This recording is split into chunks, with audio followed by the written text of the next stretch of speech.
6 ರಿಂದ 8 ಗಂಟೆ ನಿದ್ರೆ ಮಾಡಬೇಕು. 3 ಗಂಟೆಗಿಂತಲೂ ಕಡಿಮೆ ನಿದ್ರೆ ಮಾಡಿದರೆ ಹಾರ್ಟ್ ಅಟ್ಯಾಕು ಕಟ್ಟಿಟ್ಟ ಬುತ್ತಿ, ನೆನ್ಪಿಟ್ಕೊಳ್ಳಿ. ಕೂತಲ್ಲೇ ಕೂತ್ಕೊಳ್ಬೇಡಿ, ಆದಷ್ಟು ಓಡಾಡಿಕೊಂಡು ಚಟುವಟಿಕೆಯಿಂದ ಇರಿ. ಕೂತಲ್ಲೇ 1 ಗಂಟೆಗಿಂತಲೂ ಜಾಸ್ತಿ ಕೂತ್ಕೊಳ್ಬೇಡಿ. 3 ಗಂಟೆಗಿಂತೂ ಜಾಸ್ತಿ ಕೂತಲ್ಲೇ ಕೂತ್ಕೊಂಡು ಮನಸ್ಸಿಗೆ ತೊಂದರೆ ಮಾಡ್ಕೊಂಡಿದ್ದವ್ರಿಗೆ ಹಾರ್ಟ್ ಅಟ್ಯಾಕ್ ಹೆಚ್ಚು ಅಂತ ಗೊತ್ತಾಗಿದೆ. ಇನ್ನು ಬರಬಾರ್ದು ಅಂತಂದರೆ ಯೋಗ ಮಾಡಿ. ಹೃದಯಕ್ಕೆ 3 ಕಿರೀಟ ಧಮನಿಗಳಿರುತ್ತೆ, ಪ್ರಮುಖವಾಗಿ ಎಡ ಮತ್ತು ಬಲ ಕಿರೀಟ ಧಮನಿಗಳು ಅಂತ. ಆ 3ರಲ್ಲೂ ಜಿಡ್ಡು ಶೇಖರಣೆಗೊಂಡಿದ್ದರೆ ಅವರಿಗೆ ಹೋಗೋಕ್ಕಾಗೋದಿಲ್ಲ. ಅದು ಲೆಫ್ಟ್ ಮೇನ್ನಲ್ಲಿ ಬ್ಲಾಕ್ ಇದ್ದರೆ ದಿಢೀರಂತ ಹಾರ್ಟ್ ಅಟ್ಯಾಕ್ ಆಗಿ ಸಾಯ್ತಾರೆ. ಕೂತಲ್ಲೇ ಹೋಗ್ತಾರೆ, ಮಲಗದಲ್ಲೇ ಹೊರಟೋಗ್ಬಿಡ್ತಾರೆ. ಹಾಗಾಗಿ ಯಾರಿಗೆ ಆನುವಂಶಿಕವಾಗಿ ತಂದೆ ತಾಯಿಗಳಿಗೆ ಡಯಾಬಿಟಿಸು, BP, ಹಾರ್ಟ್ ಅಟ್ಯಾಕು ಇತ್ತೋ ಅವರು ಮಕ್ಕಳೆಲ್ಲ ಕುಟುಂಬದವರು ಅದನ್ನು ಪರೀಕ್ಷೆ ಮಾಡಿಸ್ಕೊಳ್ಬೇಕು.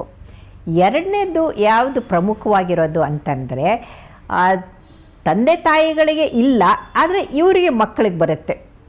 ಅದು ಯಾಕೆ ಅಂತಂದರೆ ಇವರು ದುರಭ್ಯಾಸದಿಂದ ಜೆನೆಟಿಕ್ಲಿ ಆನುವಂಶಿಕವಾಗಿ ಚೆನ್ನಾಗಿ ಆರೋಗ್ಯ ಪಡೆದರೂ ಕೂಡ ಇವರು ತಮ್ಮ ತಪ್ಪಿನಿಂದ ಸಿಗರೇಟ್ ಸೇದೋದು, ಸ್ಪಿರಿಟ್ ಅಂದರೆ ಆಲ್ಕೋಹಾಲ್ ಕುಡಿಯೋದು, ಸ್ಟ್ರೆಸ್ ಮಾಡ್ಕೊಳ್ಳೋದು, ಜಗಳ ಆಡೋದು, ಕೋಪ ಮಾಡ್ಕೊಳ್ಳೋದು, ಜೊತೆಗೆ ನಿದ್ರೆ ಇಲ್ಲದೇ ಸ್ಲೀಪ್ಲೆಸ್ನೆಸ್ ಆಗಿರೋದು, ಅದ್ರ ಜೊತೆಗೆ ಆಲಸಿಗಳಾಗಿ ಕೆಲಸ ಮಾಡದೆ ಕೂತಲ್ಲೇ ಕೂತ್ಕೊಂಡು ಬೊಜ್ಜು ಬೆಳೆಸ್ಕೊಳ್ಳೋದು, ಇವೆಲ್ಲ ಎಸ್ಗಳು ಸೇರಿಕೊಂಡಾಗ ಅವರಿಗೆ ಹೃದಯಾಘಾತ ಕಟ್ಟಿಟ್ಟ ಬುತ್ತಿ ಆಗುತ್ತೆ.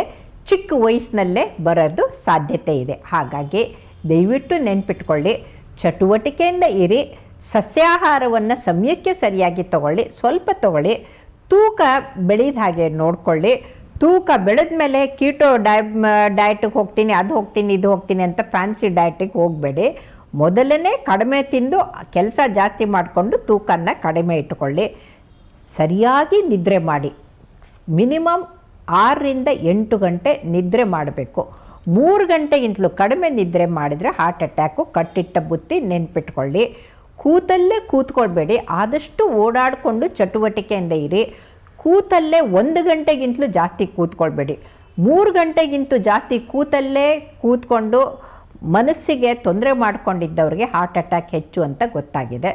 ಇನ್ನು ಬರಬಾರ್ದು ಅಂತಂದರೆ ಯೋಗ ಮಾಡಬೇಕು, ಧ್ಯಾನ ಮಾಡಬೇಕು, ಮನಸ್ಸನ್ನು ಸಮಾಧಾನವಾಗಿ ಇಟ್ಕೋಬೇಕು, ನಗನಗತ ಇರಬೇಕು, ಬೊಜ್ಜು ಬರದಾಗೆ ಇರಬೇಕು. ಎಲ್ಲಕ್ಕೂ ಮೇಲಾಗಿ ಆ ಪರಮಾತ್ಮ ಕೊಟ್ಟಂಥ ಈ ಬದುಕನ್ನು ಬರಡು ಮಾಡ್ಕೋಬಾರ್ದು ಅನ್ನೋ ನಮಗೆ ಭರವಸೆ ನಮಗಿರಬೇಕು. ಆವಾಗ ಮಾತ್ರ ನಮ್ಮ ಭವಿಷ್ಯ ಭದ್ರ ಆಗತ್ತೆ, ಒಳ್ಳೆಯದಾಗತ್ತೆ, ದೇಶಕ್ಕೂ ನಮಗೂ ಕುಟುಂಬಕ್ಕೂ ಒಳ್ಳೆಯದಾಗತ್ತೆ. ನಮಸ್ಕಾರ.